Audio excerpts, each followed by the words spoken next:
வணக்க மக்களே, நாம இந்த ஆரோக்கியமான பதிவில் பச்சை பயிரில் நிறைந்துள்ள மருத்துவ நன்மைகளை பற்றி நம்ம விளக்கமாக பார்க்க போகிறோங்க. நம்முடைய வீடுகளில் சமையலுக்காக பல்வேறு வகையான பருப்பு வகைகள் மற்றும் பீன்ஸ் பொதுவாக நம்ம பயன்படுத்திட்டு இருப்போம். நம்ம சாப்பிடக்கூடிய உணவு வகைகள்லேயே இது எல்லாமே முக்கிய பொருளாக இருக்குங்க. அதில் மிகவும் முக்கியமான ஒன்றாக இருக்கக்கூடியது தான் பச்சை பயிர். ஸோ பச்சை பயிரை நிறைய பெயர்கள் அழைப்போம். பாசி பயிர் அப்படின்னு கூட நம்ம எதுவும் சொல்லுவோம். புரோட்டீன், ஃபைபர் உள்ளிட்ட பல முக்கியமான ஊட்டச்சத்துக்கள் அடங்கி இருக்கக்கூடிய பருப்பு வகைகளில் பச்சை பயிரும் ஒன்று. சுவையான ஸ்நாக்ஸில் ஆரம்பித்து சத்தான உணவுகள், சேலட்டுகள் அப்படின்னு பல உணவு தயாரிப்புகளில் நம்ம பச்சை பயிரை பயன்படுத்துறது உண்டு. அதுக்கு காரணம் அதில் இருக்கக்கூடிய ஊட்டச்சத்துக்களும் மருத்துவ நன்மைகளும் தான். ஸோ பச்சை பயிரை எடுத்துக்கொள்ளும்போது கிடைக்கக்கூடிய நன்மைகளை விளக்கமாக பார்ப்போம். அதை பற்றி பார்க்கறதுக்கு முன்னாடி இந்த வீடியோக்கு மட்டும் ஒரு லைக் கொடுத்துட்டு இந்த தகவலை உங்களுக்கு தெரிஞ்சவங்களுக்கும் ஷேர் பண்ணிடுங்க. ஏன்னா இது அவங்களுக்கும் பயனுள்ளதாக இருக்கக்கூடிய ஒரு ஆரோக்கியமான பதிவு தாங்க. இது போன்ற அப்டேட்ஸ்கள் நீங்கள் தொடர்ந்து பார்க்கறதுக்கு நம்மளுடைய ஹெல்த் நியூஸ் தமிழ் சேனலை மறக்காமல் சப்ஸ்கிரைப் பண்ணி வச்சுக்கோங்க. பக்கத்தில் இருக்கக்கூடிய பெல் பட்டனையும் கிளிக் பண்ணி ஆல் அப்படின்ற ஆப்ஷனையும் செட் பண்ணி வச்சுக்கிட்டீங்க அப்படின்னா நாங்கள் போடக்கூடிய எல்லா அப்டேட்ஸும் உங்களுக்கு நோட்டிஃபிகேஷன் அடிக்கடி சேரும். சரி, வாங்க மக்களே, இப்போ வீடியோக்குள்ளே போயிடலாம். இதயம் ஆரோக்கியமாக இருக்கிறதுக்கு நம்ம பச்சை பயிர் எடுத்துக்கொள்ளணுங்க. இதய ஆரோக்கியத்திற்கு நன்மைகளை வழங்கக்கூடிய நார் சத்து மற்றும் பொட்டாசியம் ஆகிய 2 முக்கிய ஊட்டச்சத்துக்களுடைய சிறந்த மூலமாக பச்சை பயிர் இருக்குங்க. ஸோ நார் சத்து என்ன பண்ணும் அப்படின்னா நம்மளுடைய ரத்த நாளங்களில் படிந்திருக்கக்கூடிய கெட்ட கொழுப்புகளை அகற்றி, அதாவது எல்டிஎல் அப்படின்னு சொல்லக்கூடிய கெட்ட கொழுப்புகளை அகற்றி ஹெச்டிஎல் அப்படின்னு சொல்லக்கூடிய இதயத்திற்கு நன்மைகளை வழங்கக்கூடிய கொழுப்புகளை மட்டுமே கொடுக்கும். இப்போ நமக்கு அந்த ரத்த நாளங்களில் எந்த விதமான கொழுப்பு படிவுகளும் இல்லாமல் இருக்கும்போது தான் போதுமான அளவுக்கு ரத்த ஓட்டம் இதயத்துக்கு செல்லும். இப்போ பொட்டாசியம் சத்து இருக்குங்க இல்லையா, அது கொழுப்புகளை நீக்கிறதுக்கு உங்களுக்கு பயன்படலை அப்படின்னாலுமே ரத்த நாளங்களில் எந்த விதமான இறுக்கங்களும் உங்களுக்கு ஏற்படாமல் போதுமான அளவுக்கு ரத்த ஓட்டம் இறுக்கங்கள் என்று செல்வதற்கு ஹெல்ப் பண்ணுது. ஸோ இதுதான் நம்ம ரத்த நாளங்களில் இறுக்கங்கள் இருக்கிறது தான் பிபி, அதாவது பிளட் பிரஷர், ரத்த அழுத்தம் அப்படின்னு சொல்லுவோம். ஸோ இந்த மாதிரி ரத்த அழுத்தம் இல்லாமல் இருக்கிறதுக்கு பொட்டாசியம் சத்து ஹெல்ப் பண்ணும். கொலஸ்ட்ரால் ப்ராப்ளம் இல்லாமல் இருக்கிறதுக்கு நார் சத்து ஹெல்ப் பண்ணும். ஸோ இந்த மாதிரி இரண்டுமே இருக்கிறதால தான் போதுமான அளவுக்கு ரத்த ஓட்டம் ரத்த நாளங்கள் வழியாக தங்கு தடையின்றி இதயத்துக்கு கிடைக்கிறதால இதய துடிப்பு, இதய செயல்பாடு சீராக இருக்கிறதால மாரடைப்பு, பக்கவாதம், இதய தமனிகளில் வீக்கம் ஏற்படுதல், இதய தசைகள் வலுவிழந்து போகுதல் போன்ற எந்த பக்க விளைவுகளுமே நம்மளுடைய இதயத்துக்கு ஏற்படாதுங்க.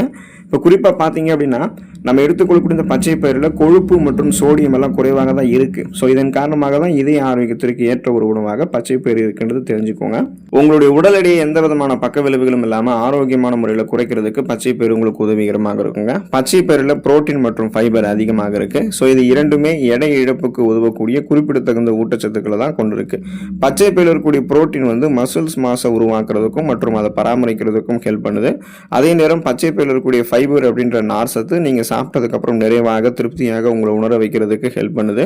ஸோ இது தவிர பச்சை பயிரில் கலோரிகள் குறைவு அப்படின்றதால எடையை குறைக்கூடிய முயற்சிகள் இருக்கக்கூடியவங்கலாம் சிறந்த உணவு தேர்வாக பச்சை பயிர் எடுத்துக்கலாம்.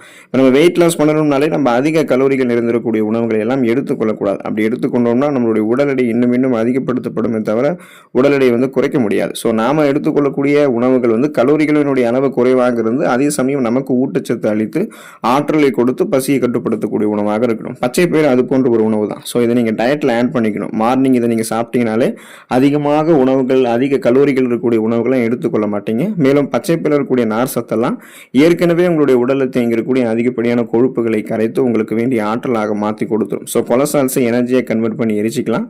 தொப்பை, தேவையில்லாத கொழுப்பு படிவுகள் எதுவுமே உங்களுக்கு இருக்காது. கனக்கச்சிதமான கட்டுடல் மீனியை பச்சை பயிர் உங்களுக்கு கொடுக்கும். செரிமானத்தை மேம்படுத்துவதற்கு பச்சை பயிர் நம்ம எடுத்துக்கொள்ளலாங்க. சிறந்த செரிமானத்திற்கு ஃபைபர் என்று சொல்லக்கூடிய நார் சத்து அவசியமாக இருக்கு. அது பச்சை பயிர் இருக்கிறதால செரிமான அமைப்பு சீராக இயங்குவதற்கு பச்சை பயிர் உதவி பண்ணி இந்த மலச்சிக்கல் அப்படின்னு சொல்லக்கூடிய இந்த கான்ஸ்டிபேஷன் பிரச்சனைலாம் ஏற்படுவதை முன்னாடியே தடுக்கும். செரிமான அமைப்பு தவிர குடல் ஆரோக்கியத்திற்குமே பச்சை பயிர் சிறந்தது தாங்க. இது தவிர ஃப்ரீ பயோட்டிக்ஸ்களுடைய சிறந்த மூலமாக பச்சை பயிர் இருக்கு. ஸோ இந்த ஃப்ரீ பயோட்டிக்ஸ் அப்படின்றது குடலில் இருக்கக்கூடிய நல்ல பாக்டீரியாக்களை ஆதரிக்கக்கூடிய ஒரு வகையான ஃபைபர்.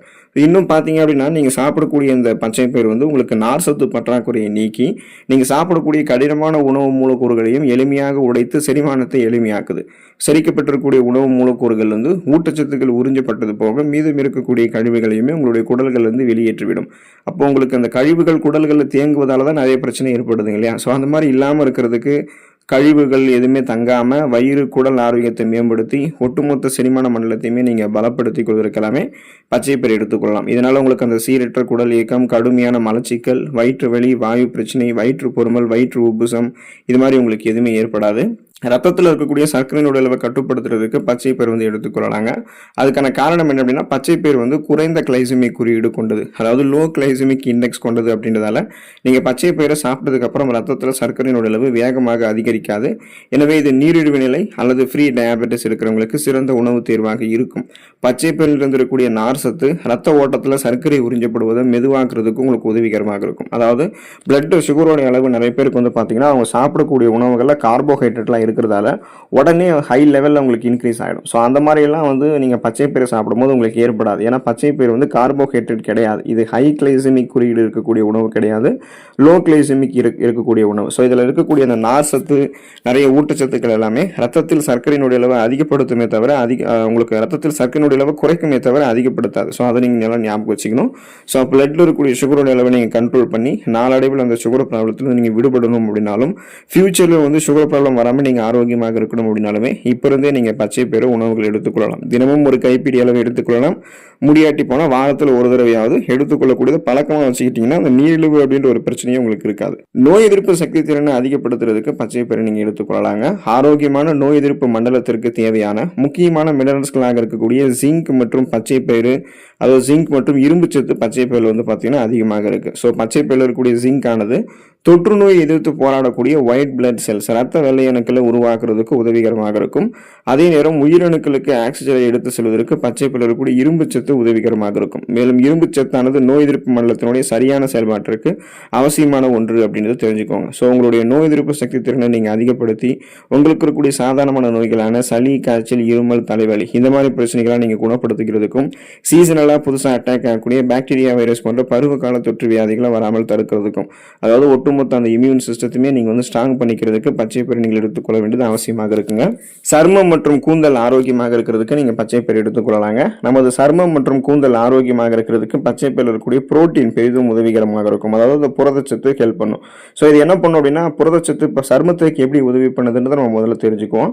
நம்மளுடைய சர்மத்தில் புரதச்சத்து வந்து போதுமான அளவுக்கு இருக்கிறதால தான் கோலோஜன் உற்பத்தி மேம்படுத்தப்பட்டு வறட்சி ஏற்படாமல் சர்மத்தில் வந்து ரத்த ஓட்டம் சிறப்பான அளவில் பாயும் போது நமக்கு வந்து முகப்பொருட்கள், கண் கருவளையங்கள், கரும்புள்ளிகள், வயதான சுருங்கிய தோல் அமைப்பு, கோடுகள், கரைகள் கொண்ட மாசு மறுவடைந்த சருமம் எல்லாம் இல்லாமல் மின்னக்கூடிய பளபளப்பான மிருதுவான சருமம் இருக்குது. ஸோ அதுக்கு காரணமே அந்த கோலஜன் உற்பத்தியை குறையாமல் நம்ம சருமத்தில் பாதுகாக்கிறதுக்கு பச்சை பயிரில் இருக்கக்கூடிய புரோட்டீன் தான் உதவிகரமாக இருக்குது. அப்போ சருமத்தில் இருக்கக்கூடிய அந்த டெட் செல்ஸ், இறந்த செல்கள், அழுக்குகள், கழிவுகள், கிருமிகள் இது அத்தனையுமே வெளியேற்றி ஒரு இளமையான சரும தோட்டத்தை நீங்கள் பெறணும், அதுவும் சுருக்கங்கள் எதுவும் இல்லாமல், சரும பிரச்சனைகள் எதுவும் இல்லாமல் ஒரு ஆரோக்கியமான சருமத்தை பெற்றுக்கொள்ளணும்னா நீங்கள் பச்சை பயிர் எடுத்துக்கொள்ளலாம். அல்லது இந்த பச்சை பயிறு, பாசி பயிறுன்னு சொல்லக்கூடிய இதை வந்து நீங்கள் அரைத்து சருமத்தில் பூசினீங்க அப்படின்னாலுமே உங்களுக்கு சருமம் வந்து அழகாக தான் இருக்கும். உணவுகள் எடுத்துக்கொண்டீங்கன்னா உள்ளிருந்து ஊட்டச்சத்துக்கள் சருமத்திற்கு வந்து கிடைக்கப்பெற்று சருமம் அழகாக இருக்கும். இப்போ இது வந்து பார்த்தீங்கன்னா அந்த புரோட்டீன் வந்து நமக்கு முடி செல்களையுமே உருவாக்குறதுக்கு, முடி செல்களில் ஏதாவது பிரச்சனை ஏற்பட்டுச்சுன்னா அதை வந்து அந்த சேதத்தை சரி செய்யறதுக்குமே உதவிகரமாக இருக்கும். மேலும் பச்சை பயிர் வந்து பார்த்தீங்கன்னா பயோட்டின் கொண்டு இருக்குது. பயோட்டின் வந்து ஒரு நல்ல மூலமாக இருக்குது. இது வந்து முடி வளர்ச்சிக்கு தேவையான ஒரு முக்கியமான விட்டமின் அப்படின்றது தெரிஞ்சுக்கோங்க.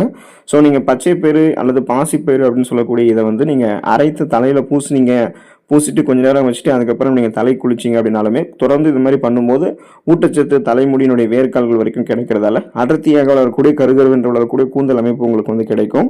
இல்லை நீங்கள் உங்களுடைய உணவுகளை சாப்பிட்றீங்க அப்படின்னாலுமே நீங்கள் சாப்பிடலாம். உள்ளிருந்து ஊட்டச்சத்து தலைமுடியினுடைய வேர்க்கால்கள் வரைக்கும் கிடைக்கும்போது இந்த முடி கொட்டுறது, இளநரை, பித்தநரை ஏற்படுறது, பேன் மற்றும் பொடுகு தொல்லை ஏற்படுறது இது மாதிரிலாம் எதுவும் இல்லாமல் கூந்தல் அமைப்பு உங்களுக்கு வந்து சிறப்பாக இருக்குங்க. அப்போ உடல்நலத்தை தாண்டி உங்களுக்கு சரும ஆரோக்கியம், கூந்தல் ஆரோக்கியம், அதாவது அழகு சார்ந்த விஷயத்திலுமே உங்களுக்கு பயன்பெறக்கூடிய மருத்துவ நன்மைகளை பச்சை பயிர் உங்களுக்கு கொடுக்கும். ஸோ தொடர்ந்து பச்சை பயிர் எடுத்துக்கொண்டு நலம் பெறுங்கள். அடுத்த ஆரோக்கியமான பதிவில் மறக்காமல் சந்திப்போம். உடல் நலத்தை ஆரோக்கியமாக பராமரித்துக் கொள்ளுங்கள். நன்றி மக்களே.